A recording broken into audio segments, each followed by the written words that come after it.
AITAH for kicking my mom to the curb and sending her back to Japan because she can't mind her own business? I, 24F, recently got married in late September of this year to my husband, 28M. Last year, we moved in together when I got engaged. My husband bought a house in the US, while my parents live in Japan. My mom has been staying with us since the wedding because it's her first time in our home, and she wants all of us to fly back together to Japan for the winter holidays in November. My mom has always been a very controlling person throughout my life.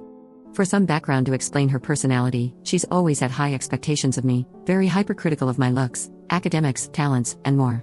She forced me into ballet as a child and then essentially admonished me for not having the idealistic slender body of a ballerina. I have a narrow upper body but a curvier lower body with naturally wide hips, an anatomy that cannot be changed with any diet, but she would still try to starve me because my shape was unbecoming for a ballerina. She would not let me play in the sun or join sports. Additionally, she would not let me cut my hair. I could not hang out with friends after school. It involved extra tutoring, extracurriculars, and strict routines. If I upset her in any way, she would smack me on the palms of my hands until they were raw. Even if I had a fever and was at home from school, she would still come into my room and sit on my bed to make me study. Even when I was delirious, I had to stay conscious, participate, and provide the right answers.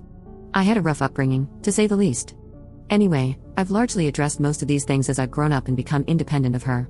But a few issues persist. She is incredibly nosy and still tries to critique my life and all of my decisions. My husband is of Japanese/Korean/American descent. When she first saw a photo of him, she was swooning. However, as soon as I told her about his background, she had a problem with his race. She said such horrible things, some of which still echo in my mind today. I have a better relationship with my dad, but he is very submissive when it comes to my mom. My husband is the only person who can assert control over my mom. He is very assertive and blunt, with an intimidating aura. Unfortunately, he is the only person who can put her in her place. To find her way around this, now my mom waits until he is out of the house to confront me. Ever since she's been living here, I feel like prey in my own home. She's been snooping around the house and did a lot of it while we were gone on our honeymoon. We have a detached garage next to the house. My husband uses the main floor garage, and upstairs, he converted it into an art studio for me. My mom has gone through my studio and looked through all my journals and sketchbooks. She has gone through our closet, my clothes, personal items, jewelry, and most recently, my personal toy drawer. I basically have a drawer in our closet in which I keep all that stuff. We put a lock on it for obvious reasons. She started degrading me about it, and I was so upset that I was streaming with tears. It was only when I threatened to tell my husband that she admitted it took her several days, but she eventually found the key. When she invades my privacy, she won't admit to it, but I'll know she has seen something private of mine that she doesn't like because she will not so subtly hint at her disapproval. It shows in her behavior, attitude, and general vibe that she's displeased. Then, she pokes me over and over again to force me to play a twisted guessing game with her. It is nauseating. And painful. I know she's my mom, and I will love and take care of her no matter what. She has her good moments too, but her personality is so exhausting. I'm sure my dad is having a great time in Japan living alone while she's with us here. I feel so guilty about it, but I look forward to having space from her again. I am counting down the days. When I see other people and their closeness to their moms, I can't relate. I feel really sad about that. That's partly why I think I try so hard to bring my mom close, but her behaviors and judgments always hurt me. I wish I were stronger, but I admit lately I don't have the energy to deal with her. Tonight, she was getting physical after having too much wine, while yelling at me about my decision to take a break from work. Luckily, my husband came home early. I ran and got behind him for cover. She kept trying to reach around him to grab me. She was not listening to his calm voice, so he had to raise his voice to her, and that's when she stopped suddenly and just went to her room. When she acts like that, I feel so anxious. I was holding my partner's shirt in my fist so tightly I didn't realize my nails were digging into my skin. I left her water, ibuprofen, and a small meal at her door. I just know for about a day she is going to give me the silent treatment and start refusing to eat. My husband has given her a final warning for her behavior, or else he will send her home. Update 1. I am unfortunately back on this website because I am at a loss for how to wrap my head around a new situation, which honestly feels like retaliation or some kind of attempt at asserting control.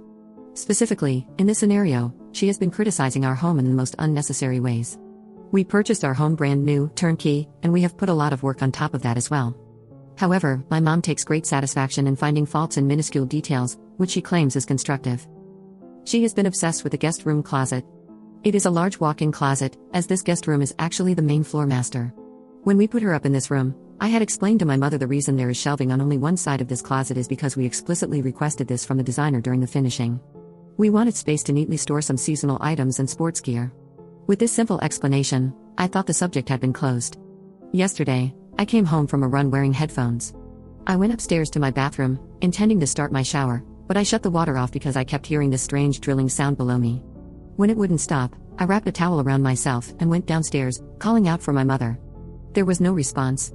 I followed the sound and ran into two men standing around in the small foyer that connects to that guest room. They stared back, half smiling, half dumbfounded. I was so shocked, I just froze. My mom appeared behind me, which gave me another scare. I almost screamed. She said something like, "My name, oh my, put some clothes on, stupid girl," in Japanese. I was speechless, crimson, embarrassed, and I got myself out of there. I finished my shower, got dressed, by which time the men had all left. I confronted my mother. Without asking me or my husband, she found these random men online, invited them into our home, and had shelves put in. They are probably not even certified or a real company, and the shelves don't even match. I will now have to remove them and clean up the wall. I feel humiliated and disturbed at what I can only assume is a twisted power move. I have to pay for this service because my mother claims she does not have the money, but also says, "It is your house." She gave access to our home to people from Facebook or something who could have cased the place after she so graciously told them it is just the two of us women currently living here, but more often just me, as in her words, "My awful husband is frequently away." I have been having a hard time falling asleep at night because I'm worrying about getting robbed or worse. I live in a secluded area on an acreage surrounded by woods, absolutely surrounded. I can't even see my neighbors. Since my husband had warned her to keep her behavior in check, I feel like it is absolutely fair to send her back to Japan early. But I am also scared to send her because then I'll be alone. I don't have any siblings, but I have a cousin abroad who thinks I am being harsh if I send my mom packing. She is a frail woman and never travels alone. She is also my mother, no matter how horrid she can be. My husband said he will book her a first-class ticket with someone to collect her from the plane and escort her, that way she will be comfortable. He wants me to stand my ground and assures me that I'll be safe. He can monitor the home from our security system, brief me on some scenarios, things like that. A part of me wants to keep her here so I won't be alone. She and I are currently not speaking to each other, her decision, ironically. Update 2. I am booking her flight right now. She is feigning an aura migraine, asking me to take her to the emergency room, which I am not doing. So now I am being accused of letting her suffer. We have pain meds at home, and there is nothing the ER can do for an aura migraine. I'm going to try to take her phone away because she will 100% call her own ambulance. I regret letting her back into my life so much. This is the first vertebra I'm gaining in hopes of one day growing a spine. I'll probably explore my excessive guilt around this decision in therapy. In the meantime, I'll try to keep reminding myself I've done the right thing. Update 3. My mom's flight was at 2 a.m., direct with no stops. I packed her belongings the night before while she was having her migraine, aka sipping wine and gossiping on the phone, and I placed her suitcases in my vehicle. I informed her of my decision in the morning. Leading up to it, I discussed her behavior since the wedding, listing all the incidents and her lack of remorse or willingness to respect us and our home. I reminded her of the warning my husband had given her only a few days ago.